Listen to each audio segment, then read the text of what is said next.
Welcome to TheatreWorks' Simple Gifts Community Spotlight, a series of interviews where we highlight and uplift organizations around the Bay Area that are providing gifts to our community all year round. My name is Jeffrey Lowe, and I am the Director of Community Partnerships and the Casting Director at TheatreWorks. And I am so thrilled to have Demone Carter from Sacred Heart Community Service here with us. Founded in 1964, Sacred Heart has evolved into a respected and innovative provider of programs that assist families with achieving lifelong economic self-sufficiency and a grassroots organizing network that addresses the root causes and consequences of poverty. Sacred Heart moved into its current facility in 1998, where today it enables local community members to assert their basic human rights by gaining access to resources such as food, clothing, and housing assistance, while at the same time offering the tools for self-sufficiency, including employment assistance, family mentoring, and adult and youth education programs. In 2008, Sacred Heart was selected by the state of California to be the Community Action Agency for Santa Clara County. This designation formalized Sacred Heart's role as a regional leader and conveys a responsibility for developing county-wide solutions to poverty. With the additional responsibility and resources, Sacred Heart has expanded its existing essential services and self-sufficiency programs, both internally and through formal program collaborations, strengthened its community engagement work, and developed community organizing and advocacy initiatives. I'm joined here by Demone Carter, who is the Director of Community Engagement at Sacred Heart Community Service. And in addition to his work with Sacred Heart, Demone is an artist, activist, rapper, podcast host, and among his many awards was named an Arts Laureate by Silicon Valley Creates. Thanks for joining us, Demone. Good to be here, man. Thanks for having me. Absolutely. So let's just jump right in. I was wondering if you could share a little bit about the origin story of Sacred Heart. Yes. So the origin story of Sacred Heart goes back quite a ways. As you mentioned, we as an organization were founded in 1964. And basically, Sacred Heart is the brainchild of Louise Benson, who was a woman who just wanted to help out her neighbors. She noticed that people in her neighborhood were struggling to keep food on the table, didn't have adequate clothing, and she just took it upon herself to start basically an anti-poverty agency out of her house in West San Jose. So she would have, food pickup and clothing donations in her driveway. People were lining up to come get things. And so at some point, the city kind of said, hey, you can't do this here. And she went on this long journey of partnering with different organizations and churches in order to do this collection and distribution of goods and services to the community. And so what ended up happening is she partnered with Sacred Heart Parish, I believe in the 70s.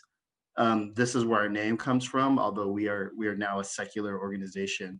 But we were kind of incubated by Sacred Heart Parish for some time. And then, as you mentioned, in the mid-90s, we entered our new location where we're at on South 1st Street and really started to look at poverty from a slightly different angle.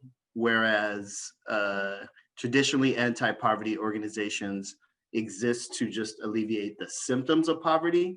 In the last 15 or so years, we have really made a shift to trying to address the root causes of poverty, to one day make it so that our work is no longer necessary, that every child and adult in our region can live free of poverty.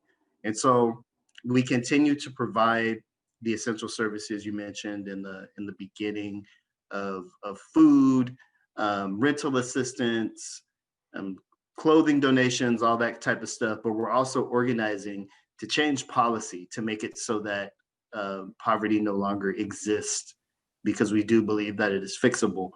And so that's kind of where we're from and how we got to be the organization that we are today. That's really amazing to hear that you all are shifting and really hearing the language of the symptoms versus the causes of something like poverty. And I think that I know for myself and a lot of people that I've been talking to during the pandemic, with things like poverty, um, financial inequality, racial inequality, gender inequality, it's really a moment where we're taking time to reflect upon what is the root cause and how can we fix those, as opposed to just putting a band-aid on things. Absolutely. Yeah. Absolutely. Can you talk a little bit about the range of work and the range of communities Mhm. you all support? It seems like it's just such a wide scope of work you all do.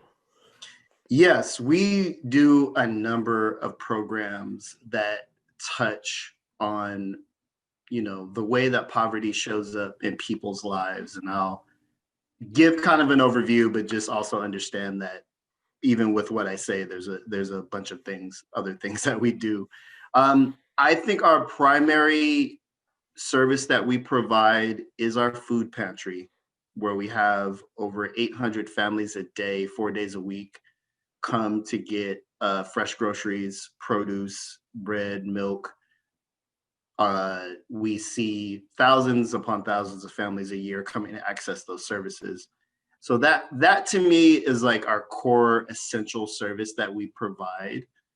In addition to that, we do what we call our homelessness prevention system, which we're partners across the county with other organizations in this work. And the idea is getting checks into people's hands and into their landlord's hands more specifically, so that they do not become unhoused.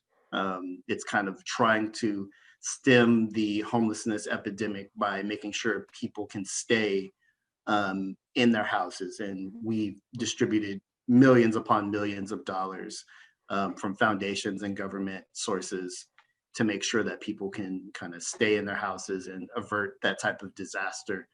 In addition to that, we have a program where folks can get subsidized energy, uh, get some money for their PG&E bill. We have a job training center where folks can learn how to find jobs and how to brush up their resume, how to dress professionally, all those sorts of things. We have an early childhood education program where we work with parents and children in the elementary school ages. Um, and we also have what we call the Rapid Response Network, which is something we helped found and is a countywide program now, where folks can get trained on how to be an observer should someone in your neighborhood be detained by ICE. Mm. And so we work to train folks across the county to be a part of this network and learn what to do to protect your community if you see ICE activity. That's a huge part of our work. That comes under the umbrella of policy and organizing, which is a huge part of what we do, again, towards this end of addressing the symptoms of poverty. Our policy and organizing team focuses on immigration, housing, racial justice, and really just changing policy in all of those areas, again, to get at this um, the core causes of poverty, and to make sure that the voice of the community is centered in conversations about what's needed in terms of change. We also have an urban gardening program called La Mesa Verde, where folks learn how to start gardens in their homes. Um, many programs, as you can see. And basically, we come from the perspective of listening to community, seeing what the need is, and then seeing how we can hold space for community to find their own solutions, to create programs, and to better our lives together. Mm. You had mentioned before we started this interview that there was a lot of shifts that you all had to make to address COVID and the pandemic, and something you had to do rather quickly. Can you talk a little bit about how those Yeah, shifts have affected the work that you all do? sure.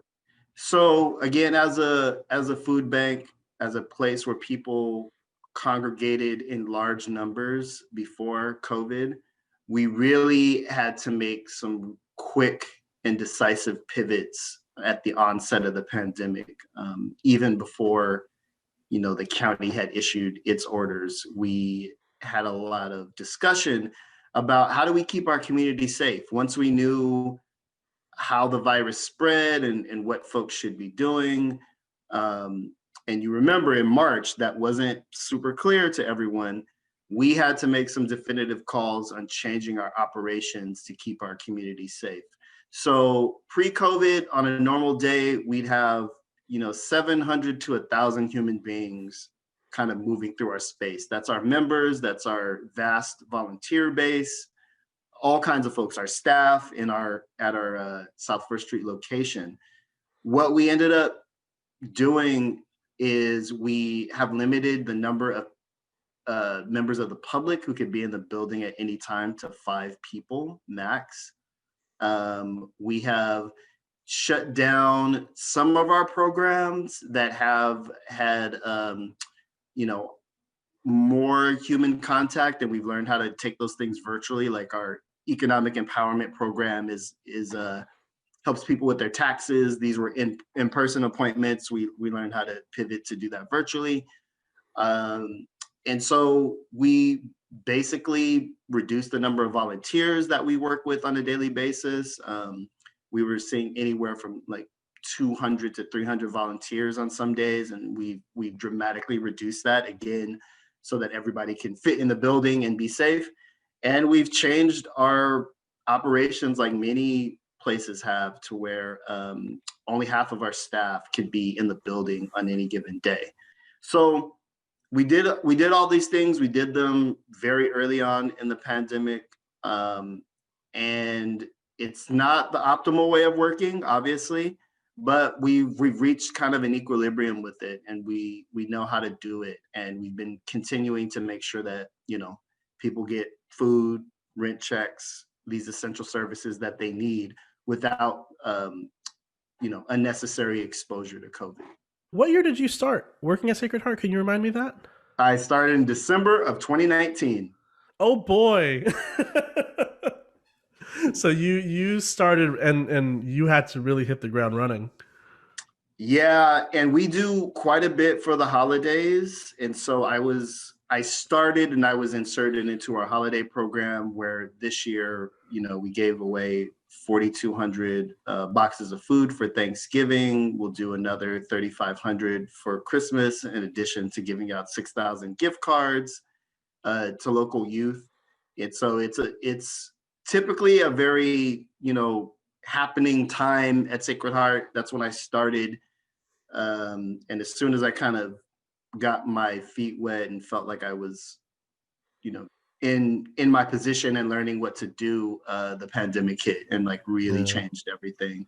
And so part of our ethos at Sacred Heart is that we exist to serve community first. And so my job completely changed when COVID hit. We started a COVID financial assistance program with the help of Silicon Valley Community Foundation and a lot of corporate partners to basically get 20 some odd $1 million out to the community in need, like ASAP. And so my job changed from community engagement director to leading groups of volunteers and processing financial aid applications, basically. And that was my job for like 3 months. And so that experience really taught me what it really means to work at Sacred Heart, which is to say, yes, we have these jobs and roles and we're professionals, but at the end of the day, we are here to serve the community. Sacred Heart played a huge role in getting out flood relief in 2017 to people who were affected by the floods in San Jose. And when this hit, that was kind of the first thing, is like, how can we step up? How can we be there to meet the need in this moment? And so it was, it was trial by fire for me, but I do feel like it gave me a crash course in what it means to do this work. And now, kind of reaching a new equilibrium with my day-to-day workflow, but also knowing that no matter what happens, we are going to have to shift and pivot and use our talents and skills to serve the needs of the community. Well, seeing as how it's your anniversary, it's December of 2020 now. Can you share what maybe your favorite or most inspirational story over the past year working at Sacred Heart? Oh man, there's so much. There's so many interactions you have with volunteers and members and staff.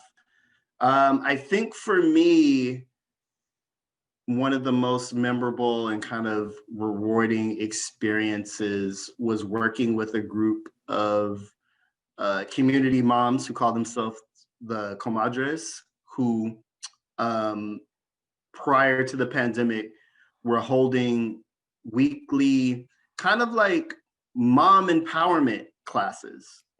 And there's one member in particular, Marisol, who I think is going to be the next Oprah, who was very gung ho about starting a podcast to let parents and community members know about the services that are available to them via Sacred Heart and other community organizations. And so just working with Marisol around this idea and seeing her energy, she's a mother of five, um, and very engaged as a volunteer with Sacred Heart for many years. And just seeing that kind of energy and enthusiasm from somebody who was, essentially just a volunteer, was really, transformative for me in a way to see that uh, we as an organization, of course, we're nonprofit professionals, but we can't solve all of the problems that exist without members of the community. And through the Comadres experience, I was able to see that there are members of the community who, are working very hard to create change and using new and different ways, and just kind of being a part of that energy and that conversation is something that I really kind of held on to and have been taking forward in my role as community engagement director. Unfortunately, because of the pandemic, we didn't quite get to hit the ground with the podcast idea, but I'm hoping we can bring that back and just kind of create an example of, like, oftentimes folks feel hopeless, like there's nothing that they can do to make change. But every day, be it staff, members, volunteers, um, I'm working with people who are dedicated to creating change. And that for me is what keeps me going in some of the more difficult moments at Sacred Heart. I wanted to wrap up with just asking you if anyone in our audience or anyone watching this today would like to get involved or learn how to support the amazing work at Sacred Heart. How could they do that? What can they check out?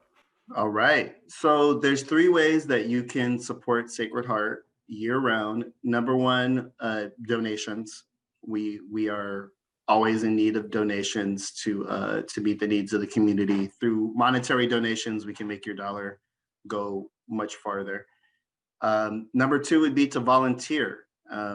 We have dramatically reduced the number of volunteers we work with, but our food pantry programs specifically depend on volunteers to run, and we are employing all of the social distancing, mask mandate stuff that you see everywhere else. We're doing that in our warehouse, but we really need volunteers to make those programs go. And then the other thing is you can join us in our organizing work. We have committees that are comprised of community members just like yourself who are working on issues of immigration rights, racial justice, police reform, all of those things that we need to see change in the community. We are organizing community members to do that work. So you can learn more about all of the above at sacredheartcs.org. That's where you can make a donation, learn about how to sign up to be a volunteer, and learn more about our political organizing work and how you can be involved. Cool. Well, thank you for the work that you do. Thank you, Sacred Heart. And thank you for joining us today. It's good to see you, man. Thank you, man. Thanks for having me.